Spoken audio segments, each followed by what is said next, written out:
parole de Dieu s'accomplit à la lettre. ariko ijambo ry'Imana ririmo rirasohora nk'uko ryanditswe. Donc je veux parler un peu de la pièce de monnaie Ndenda kuvuga gato kuri kiriya giceri que vous avez vu là. icyo mwabonye hariya. La monnaie israélienne s'appelle shekel. Ifaranga rya Isirayeli ryitwa shekeli. Alors cette monnaie qui a été frappée par les organisations qui s'occupent de la reconstruction du temple. Rero iri faranga cyangwa igiceri cyakozwe na n'iriya miryango yita ku kubaka ingoro. Cette pièce de monnaie de shekel a une valeur d'un demi-shekel. Icyo giceri gifite agaciro cy'igice cy'ishekeli. $1 égale 3,65 shekels. Idolari rimwe ringana n'amashekeli 3.65. Vous voyez, donc c'est une monnaie qui a quand même de la valeur. Murabona ko ari faranga rifite agaciro. $1 aujourd'hui, nous allons vers presque 900 francs rwandais. Kuri uyu munsi idolari ririho rirarenga vers 900. riregera amafaranga y'amanyarwanda 960. 900 par là. Hagati aho ya 900. Alors $1 égale 3,65 shekels. Rero idolari rimwe ringana n'amashekeli 3.65. Alors cette monnaie du temple Rero iri faranga ry'ingoro a une valeur d'un demi-shekel. rifite rero icya kabiri cy'ishekeli imwe. Et depuis qu'ils ont frappé cette monnaie, parce qu'on ne dit pas fabriquer la monnaie, on frappe la monnaie. Kuva uhereye bakoze iri faranga. Maintenant, il y a une forte demande dans beaucoup de pays aux États-Unis, en Europe, pour avoir cette monnaie. Ubu rero hari abantu benshi bariho bararishaka mu bihugu nko muri Amerika n'i Burayi bariho barashaka iryo faranga. Alors, sur la monnaie, Rero kuri iryo faranga, l'une des faces, il y a l'effigie de Cyrus, roi de Perse, qui a régné sur l'Iran actuel. ku ruhande rumwe rwaryo hariho ishusho y'uwitwa Kuro yategetse ku bwami bwa Iran ya none. Perse, ça veut dire l'Iran aujourd'hui. Ubwami bw'Ubuperesi nibwo Iran ya none. Donc il a été l'empereur Rero yabaye umwami w'abami sur la Perse, ku Buperesi, parce que la Perse fut aussi un empire mondial. kubera ko Ubuperesi nabwo bwize kuba ubwami butegeka isi yose. Après la chute de Babylone, nyuma yo kugwa kwa Babuloni par les Mèdes, bahiritswe n'Abamedi, les Mèdes ont régné très peu de temps. Abamedi bategetse igihe gito, Et la Perse a pris le dessus. noneho Ubuperesi aba ari bwo buza kubahirika. Et puisque les deux empires viennent de la même région géographique du monde, Kubera ko rero ubwo bwami bubiri bukomoka mu gice kimwe cy'isi, alors la prophétie les combine. Empire médo-perse. ubuhanuzi rero bubuhuriza hamwe bukabwita ubwami bw'Abamedi n'Abaperesi. Alors Cyrus, Rero Kuro, Dieu a mentionné son nom dans la prophétie d'Ésaïe avant qu'il vienne à l'existence. Imana yamuvuze mu bahanuzi bwa Yesaya ataravuka. Quand tu lis Ésaïe depuis le chapitre 42 jusqu'au chapitre 45, Iyo usomye Yesaya uhereye ku gice cya 42 kugeza ku gice cya 45, là tu vas comprendre ce que Dieu dit. aho rero urasobanukirwa iby'Imana iri buvuge. Parce que Dieu dit, parle de Cyrus. Kuko Imana ivugamo uwitwa Kuro. Alors, lisons verset premier que verset 3, chapitre 45 d'Ésaïe. Reka dusome ku murongo wa mbere ugeze ku wa gatatu igice cya 45 cya Yesaya. Ibi ni byo Uwiteka abwira Kuro, uwo yimikishije amavuta, niwe mfashe ukuboko kw'iburyo nkamuneshereza amahanga ari imbere ye, kandi nzatinyuruza abami kugira ngo mukingurire inzugi, kandi n'amarembo ntazugarirwa. Nzakujya imbere ahataringaniye maringanize, nzamenagura inzugi z'imiringa n'ibihindizo by'ibyuma nzabicamo kabiri.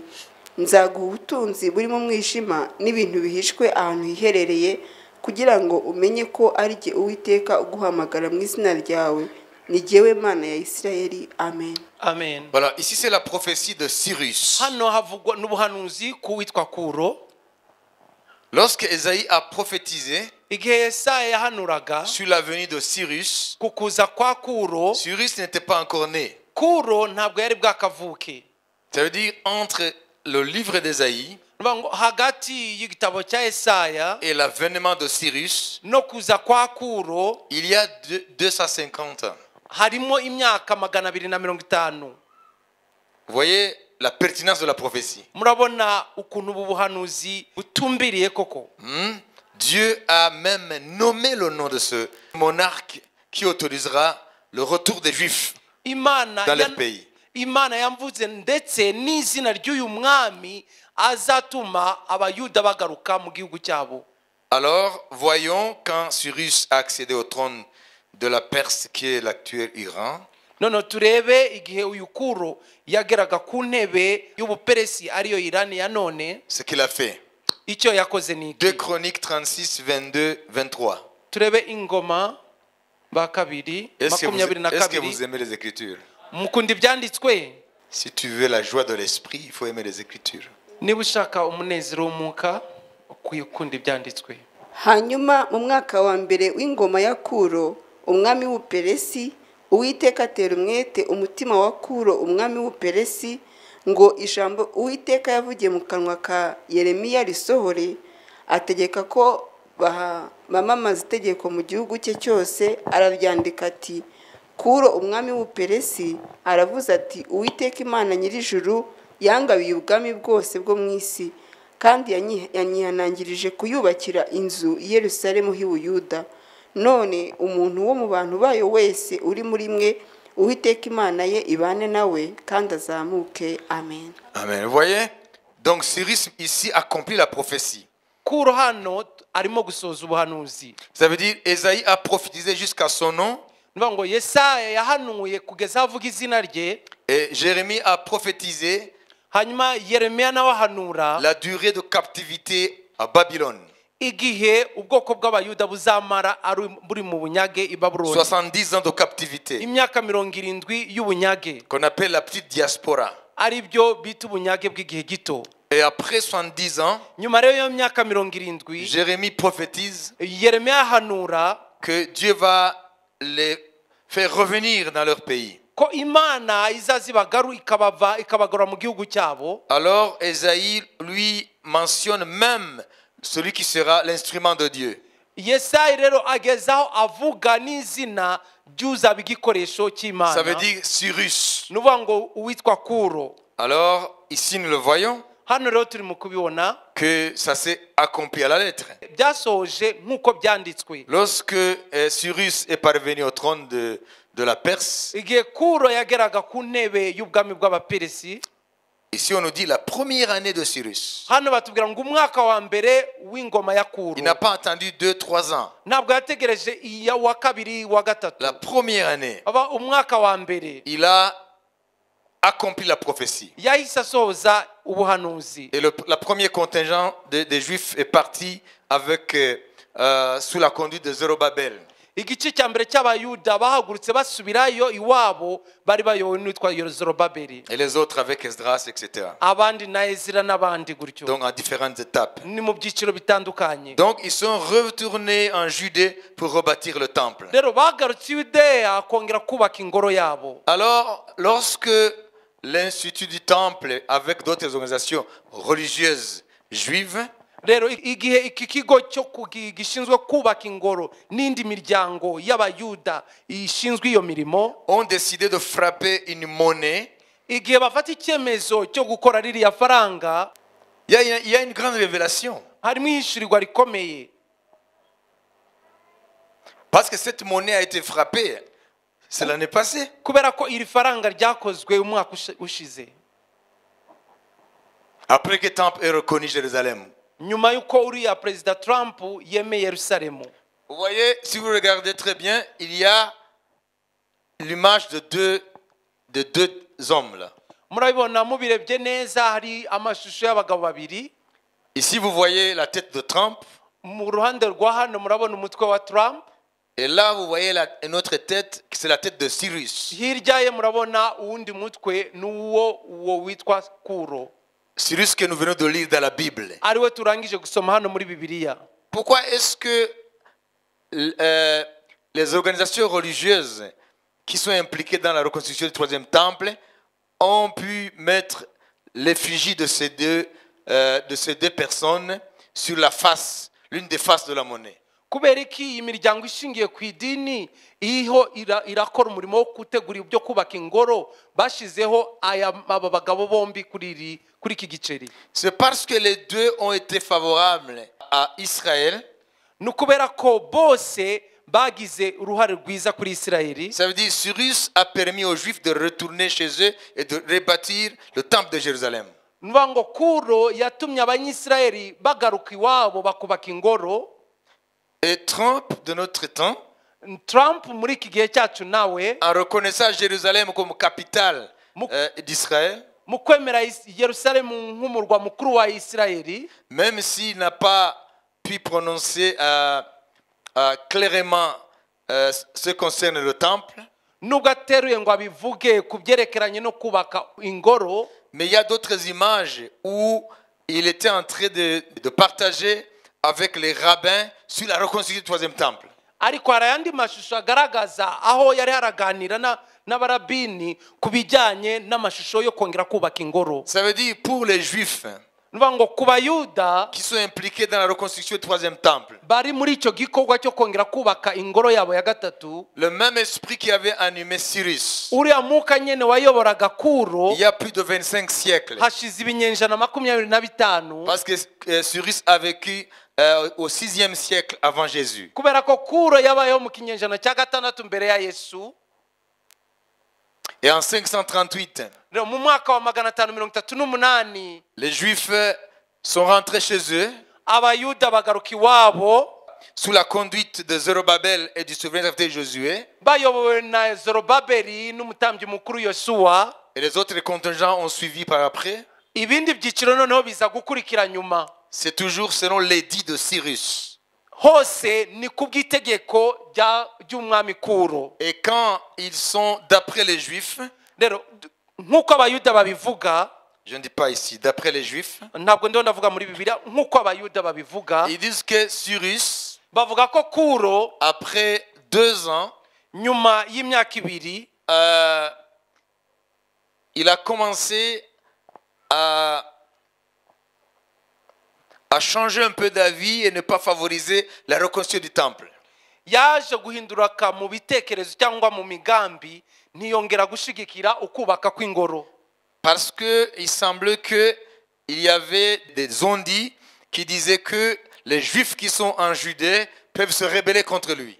Kuko birashoboka ko hari amagambo yarimo kuvuga ko Abayuda bari bamaze kugera i Yudeya bashobora kuba bakwigomeka kuri we. Et les Juifs aujourd'hui disent, Uyu munsi rero Abayuda baravuga ngo, les Juifs qu'on appelle les Juifs messianiques, c'est-à-dire les Juifs qui préparent la venue du Messie. Abayuda barimo baritegura ukugaruka kwa Mesiya. Et aujourd'hui, il faut comprendre une chose. Uyu munsi rero mukiye gusobanukirwa ikintu kimwe, Ce qui a été à la base de la naissance de l'Israël moderne, ibyabaye ishingiro kongera kuvuka kwa Isirayeli ya none, ce qu'on appelle communément le mouvement sioniste, ari byo byitwa iriya muvuma yitwa sionisme, le mouvement sioniste, iriya kuriya guhaguruka kw'imbaga muri icyo gitekerezo cyo kuza kugaruka iwabo mu gihugu, qui a commencé vers la fin du 19e siècle, cyatangiye ku iherezo ry'ikinyenjana cya 19. ce mouvement sioniste Rero ko guhaguruka n'était pas un mouvement religieux. ntabwo kwari guturutse ku by'idini. Ce ne sont pas des gens qui ont lu la Bible ou la Torah et qui ont dit maintenant il faut que nous rebâtions Israël. Ntabwo ari abantu basomye Bibiliya cyangwa ibitabo bya Mose bavuge ngo duhaguruke noneho tujye kubaka Isirayeli. C'était des hommes qui sont carrément dans les choses séculières. Bari abantu bari mu buzima busanzwe bw'isi. Donc, ils n'étaient pas poussés par des motivations religieuses. Rero ntabwo bari basunitswe n'impamvu z'idini. C'était des Juifs ordinaires Bari Abayuda basanzwe par rapport à la foi. ku byerekeranye n'iby'imyizerere. Par exemple, celui qui s'appelle Theodor Herzl, Nk'uwitwa Theodor Herzl qui fait partie des pionniers du sionisme, ari mu bantu ba mbere bazanye uwo muvuduko, et d'autres, n'abandi. les visées n'étaient pas des visées religieuses. Intego ya mbere ntabwo yari yerekeranye n'iby'idini, Parce que c'était pas des juifs qui avaient la nostalgie du temple, par exemple, ou de Jérusalem. kubera ko ntabwo bari abayuda bari bafite agahinda cyangwa ko kongera kubaka ingoro cyangwa Yerusalemu. Mais Dieu les a utilisés. Ariko Imana yarabakoresheje, Ils se sont retrouvés en train d'accomplir la prophétie. bisanga barimo barasohoza ubuhanuzi. Ça veut dire les premières décennies de l'histoire de l'Israël moderne. Niba ngo Prenons la fin du 19e siècle, reka dufate ku iherezo ry'ikinyejana cya 19, là où il y a eu des sursauts de ce mouvement. aho no hagurutse mu buryo bukomeye uwo muvuduko wo guhaguruka, Le sursaut. imbarutso. Alors, vers le début du 20e siècle, Rero mu ntangiriro y'ikinyejana cya 20, alors le sionisme uwo mwuka est devenu un mouvement très fort. uwo mwuka wo kugaruka muri Isirayeli waje kugira imbaraga zikomeye Vers le début du 20e siècle. mu ntangiriro y'ikinyejana cya 20. Et voilà, en 1948 plutôt, mbuga 48, précisément le 14 mai, ku itariki ya 14, la nation d'Israël moderne est née. nibwo ishyanga rya Isirayeli ryongeye kuba nk'igihugu. Donc le processus de sionisme a accouché de la naissance de l'Israël moderne. Uyu mwuka rero kugaruka muri Isirayeli waje kubyara igihugu cya Isirayeli. Mais les pionniers n'avaient pas de visée religieuse. Ariko ababaye imbarutso yabyo ntabwo bo bari bafite igitekerezo cy'idini. Au départ, ce n'était pas un mouvement religieux. Mu ntangiriro ntabwo kwari guhaguruka mu buryo bw'idini. Mais il n'y a que à peine une dizaine d'années Ariko hashize tugereranyije byenda kungana n'imyaka 10 que une fièvre quasiment nationale a gagné toutes les couches de la société israélienne hatangiye juive. guhaguruka uwo mwuka umaze gufata ibyiciro bitandukanye by'abanyisirayeli mu nzego zitandukanye. Avant, les dirigeants d'Israël, depuis sa naissance, n'étaient pas des religieux. Mbere abayobozi ba Isirayeli kuva iyongera kuvuka ntabwo bari abanyedini. Donc c'était un État comme d'autres États. Niba ngo cyari igihugu nk'ibindi bihugu uko bimeze. Mais aujourd'hui, Ariko uyu munsi il y a 10, 12, 13 ans, 15 ans, hari imyaka hagati 10, 12, 15. maintenant, Ubu rero la société israélienne juive abayuda touche à peu près plus de 20% de toute la population d'Israël. bagera ku mubare hagati ya 20% y'abaturiye Isirayeli bose. Plus que 20%. Birenga 20%. Ce sont des juifs orthodoxes. Abo n'abayuda bahagaze mu mahame y'idini y'ikiyuda. Plus de 20% de la population actuelle. Uyu munsi ni birenga 20% by'abaturage baturiye Et ils Isirayeli. sont majoritaires dans le Parlement. Kandi muri nteko nshinga amategeko nibo benshi. Ça veut dire les Netanyahu. Niba Les Netanyahu gens comme les Netanyahu. nk'abariya Ce sont des juifs orthodoxes. n'abayuda bahamye mu bijyanye n'idini. Donc maintenant, ils prennent possession des instances de direction de leur nation. Ubu nibo rero bafite inzego z'ubuyobozi bw'igihugu cyabo. Ça veut dire que le religieux est le centre de la politique israélienne moderne. Niba ngo idini niryo shingiro rya politike ya Isirayeli. De sorte qu'il y a une tension Ku buryo hari impagarara entre les juifs qui sont orthodoxes, qui sont messianiques, hagati y'abayuda bashingiye ku idini bategereje Mesiya et d'autres juifs qui ne croient pas. n'abandi bayuda bo batizera. Mais nous voyons que l'élan aujourd'hui, c'est de voir Israël moderne devenu de plus en plus messianique. Ariko umuvuduko ugaragara uyu munsi nuko Isirayeli irarushaho kuba ishingiye ku idini mbese itegereje Mesiya. C'est eux aujourd'hui qui a une voix qui porte dans la politique israélienne. Ubu nibo bafite ijwi riyobora cyangwa ritegeka mu byerekeranye na politiki ya Isirayeli. Et voilà maintenant, pour revenir à la pièce, Rero noneho tugaruke kuri iki giceri. alors ceux qui se préparent à la reconstruction du troisième temple, Ibirimo birakogwa rero mu kubaka ingoro ya gatatu. les personnes abo bantu bariho baritegura kubaka ingoro ya gatatu. Ces différentes organisations dont l'Institut du Temple, Iyo miryango inyuranye cyangwa ibigo binyuranye harimo na kiriya kigo kijyanye n'ingoro. en frappant cette pièce de monnaie shekel, Mu gukora iki giceri cyitwa shekel, en mettant l'effigie à l'honneur de Cyrus et de Trump, no kugishyiraho ariya mashusho y'uriya Kuro na Trump, alors ils ont donné un message à Trump. bahaye ubutumwa Trump, Ils ont dit à Trump, bamubwira ngo pour honorer ce que tu viens de faire pour notre nation, kugira ngo tuguhe icyubahiro ku byo urangije pour te gukorera, remercier. kugira ngo tugushimire ku byo urangije gukorera ishyanga Ça veut dire ryacu. reconnaître aux yeux du monde entier que Jérusalem est notre capitale. Nuvuga ngo kuba wahamije mu maso y'amahanga ko Isirayeli ari umurwa mukuru wacu Yerusalemu, Nous frappons une monnaie dukoze iri faranga en ton honneur. ku bwawe, kubwo kugushimira, Parce que tu es le Cyrus moderne. kubera ko uri Kuro wo muri kino gihe, Tu es Cyrus de notre temps. uri Kuro wo muri iki gihe cyacu. Et puis, ces juifs orthodoxes ont donné un avertissement à Trump. Aho noneho aba bayuda bashingiye ku idini baza guha imburo Trump.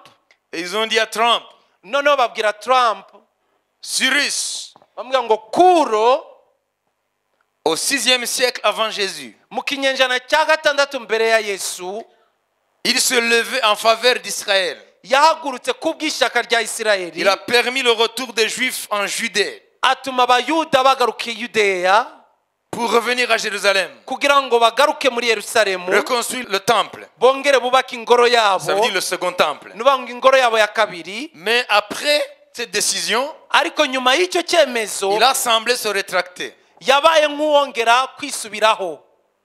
Et cela a fait qu'il ne dure pas sur le trône. Byatumye ingoma ye itabana igihe kirekire, Parce qu'il a permis à ce que le peuple de Dieu retourne dans son pays. kubera ko yatumye ubwoko bw'Imana bugaruka mu gihugu Ça, c'est une cyabo. bénédiction. Ibyo rero ni umugisha. Et quand ils ont commencé à travailler sur le temple, Igihe rero batangiye kubaka ingoro, en commençant par l'autel, bien sûr, birumvikana bahereye ku gicaniro, qui a duré 2 ans pour reconstruire l'autel. byafashe imyaka 2 kugira ngo bubake igicaniro. Et quand ils se sont attelés pour qu'ils rebâtissent le temple, Noneho mu guhaguruka ngo bongere kubaka ingoro, alors Cyrus n'a pas été favorable. Kuro rero ntabwo yongeye kubigiramo ishyaka cyangwa abyemere. Alors, les Juifs disent Abayuda rero baravuga ngo que c'est ça la cause ko aricyo cyateye, du fait que son règne n'a pas duré longtemps. aricyo cyatumye ingoma ye itarama, Que son règne a été raccourci. ko ingoma ye yabaye ngufi. Alors, ils ont dit à Trump, Ubwo noneho babwira Trump, tu viens de reconnaître Jérusalem comme notre capitale, urangije kwemera ku mugaragaro ko Yerusalemu nous t'honorons en frappant notre monnaie avec ton effigie. turangije tugushimira mu gukora ifaranga ririho ishusho yawe, Avec Cyrus, babangikanije na Kuro, mais il faut apprendre de ce qui est arrivé à Cyrus. ariko ukwiye kwigira ku byabaye kuri Kuro. Toi, tu as compris. Il faut expliquer.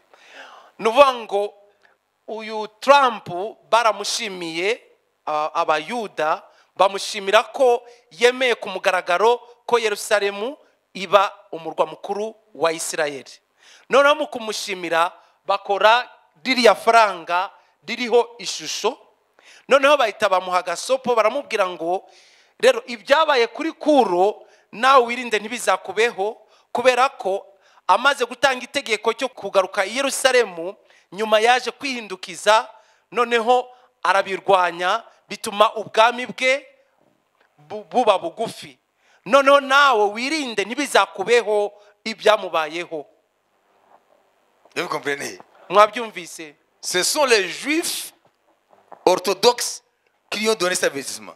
Ni bari abayuda bahamye mu by'idini bamuhaye iyo mburo. Si tu continues avec l'audace de nous soutenir, Nukomeza gushishikara kudushigikira jusqu'à ce que nous rebâtissions notre 3e temple, kugeza twubatse ingoro yacu ya gatatu, la bénédiction sera sur ton pays. umugisha uzaba ku gihugu cyawe. Ça veut dire sur les États-Unis d'Amérique. Nuvuga ngo kuri Leta Zunze Ubumwe za Amerika. Mais ils ne se sont pas arrêtés là. ariko ntabwo bagarukiye aho. Ils lui ont rappelé autre chose. Baza kumwibutsa ibindi rero. Ce qu'on appelle la déclaration de Balfour. Balfour. La déclaration de Balfour, c'est la déclaration de l'Angleterre Ni itegeko ry'Ubwongereza. lorsque l'Angleterre était encore un empire mondial, Igihe Ubwongereza ari bwo bwari buyoboye isi. parce que l'Angleterre a dominé le monde aussi. Kubera ko Ubwongereza nabwo bwigeze kuyobora isi. Ça veut dire Inde, il y a beaucoup de colonies. Nuvuga ngo bari bafite ahantu henshi bigaruriye ku isi. L'empire britannique. N'ubwami bw'Abongereza. L'empire britannique était très fort Bwari bufite imbaraga cyane. en Asie, Muri Aziya. en Afrique. Muri Afrika. Le nouveau monde, ça veut dire les États-Unis. Ari ni isi ya nonsha aribwo Leta Zunze Ubumwe za Les Amerika. États-Unis s'appelle le nouveau monde. Leta Zunze Ubumwe za Amerika Lorsque Christophe Colomb a découvert les États-Unis, on a dit qu'il a découvert le nouveau monde. n'isi zavumbuwe vuba. États-Unis, Canada, tout ça. Harimo Leta Zunze Ubumwe za Amerika, Canada n'ibindi. Donc l'empire britannique touchait toutes les parties du globe. Nuvuga ngo ubwami bw'Abongereza rero bwagera mu mpande zose z'isi. Comprenez? Murabyumva? Puissant, Bwari bufite imbaraga l'empire britannique. ubwami bw'Abongereza. Vous voyez même notre lac ici en Afrique s'appelle lac Victoria. Murabona n'iriya nyanja hano iwacu yitwa Lake Victoria. En Afrique là. Muri Afrika. Lac Victoria, vous connaissez? Murayizi Bugande muri biriya bice. Voilà, Victoria c'était la reine d'Angleterre. Yari umwamikazi w'Ubwongereza. Donc l'empire Victoria. britannique était très puissant. Ubu bwami bw'Abongereza rero bwari bufite imbaraga cyane. Alors ils ont été favorables à la création d'un foyer juif en Palestine. Noneho baje kugira Ils ont été saisis gushyigikira par le même esprit que Cyrus. bafashwe n'uriya muko umwe nk'uwa Kuro bashigikira ko habaho umuryango w'Abayuda muri Isirayeli. Ça veut dire la Grande-Bretagne Nuvuga ngo Ubwongereza a été favorable à ce que les Juifs puissent avoir un foyer chez eux. bwashigikiye igitekerezo ko Abayuda mu gihugu cyabo bahagira ahantu habo. Parce qu'ils étaient encore éparpillés dans le monde. Kuko kugeza icyo gihe bari bakinyanyagiye mu isi yose. Ils étaient favorables. Ubwo rero Abongereza bari bashigikiye icyo gitekerezo. Avant la Seconde Guerre mondiale, Mbere y'intambara ya kabiri y'isi. l'Empire britannique était favorable Ubwami bw'Abongereza bwari bushigikiye icyo à ce gitekerezo. que les Juifs puissent avoir aussi une place en Palestine. Ko Abayuda bagira agace nabo muri Palestiniya. Ça veut dire leur pays datant. Nuvuga ngo ni muri cya gihugu cyabo cya kera. Vous comprenez? Murabyumva? Ça alors, ça s'appelle la déclaration de Balfour. Ça veut dire Balfour c'était un homme politique britannique. Balfour yari umunyapolitike w'umwongereza. Ça veut dire lorsque la Grande-Bretagne a travaillé à ce que les Juifs reviennent chez eux et trouvent un foyer dans leur pays, Nuvuga ngo igihe Ubwongereza bwakoraga kugira ngo Abayuda bongere bagire agace mu gihugu cyabo, l'Angleterre était favorable. Ubwongereza bwari bubishigikiye. Mais par après, Ariko nyuma yaho l'Angleterre s'est détractée comme Cyrus, Ubwongereza buza kubivamo nk'uko Kuro yabigenje. jusqu'à combattre ceux qui rentraient en Palestine. Kugeza igihe bwarwanije abantu bose basubiraga mu gihugu. Allez visiter l'histoire du bateau qui s'appelle Exodus. Nimugende mwongere musubire mu mateka D'un bateau qui s'appelle Exodus, y'ubwato bwitwa Exodus ou Exodus en français, cyangwa Exodus, qui ramenait les Juifs en Palestine. bwagaruraga Abayuda muri Ce sont les Palestiniya. Britanniques qui l'ont empêché d'accoster. N'Abongereza babubujije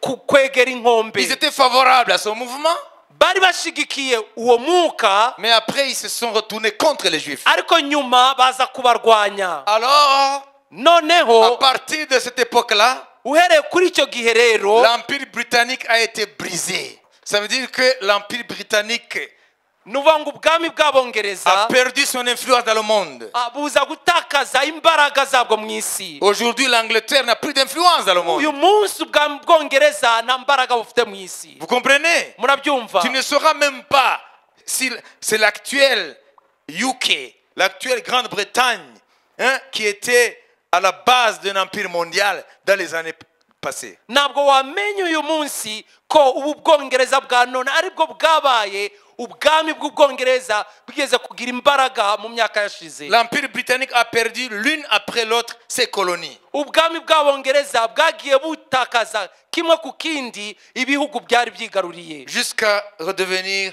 seulement les îlots là ou les îles là dans le continent européen. kugeza aho buba biriya birwa biri mu hariya i Burayi. Et les Juifs rappellent à Trump. Noneho abayuda bongera kwibutsa rero Trump, Souviens-toi de Cyrus. baramubwira ngo wibuke Kuro, Son règne n'a pas mis longtemps avant sa destruction.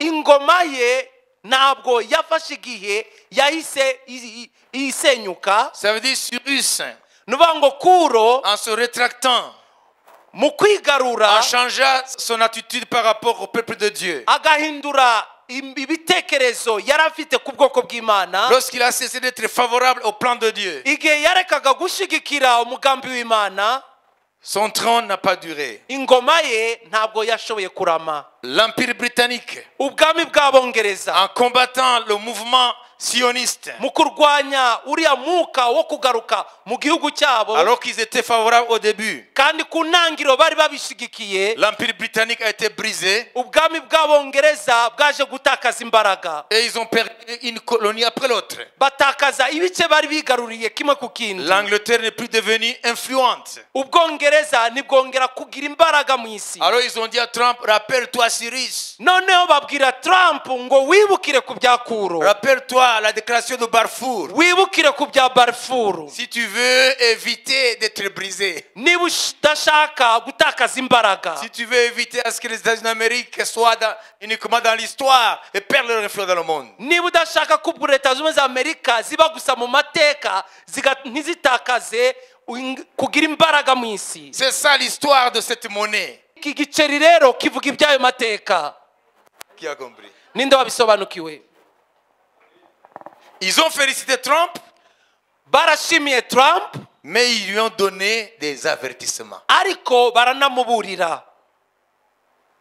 Et maintenant Trump, ubu noneho Trump il a amorcé, yahagurukije, et comprenez, kandi mubyumve, lorsqu'ils ont frappé cette monnaie, mu gihe bakoraga iri faranga, iri faranga nawe ushobora kurigura rifite valeur ya igice cya shekel. Shekel imwe nababwiye ko dolari imwe ni shekel eshatu n'ibice 65 divisé par 2 ufite valeur y'iri faranga. Iri rero ushobora kuribona ushatse kurigura, kuko iri ni faranga ry'ingoro.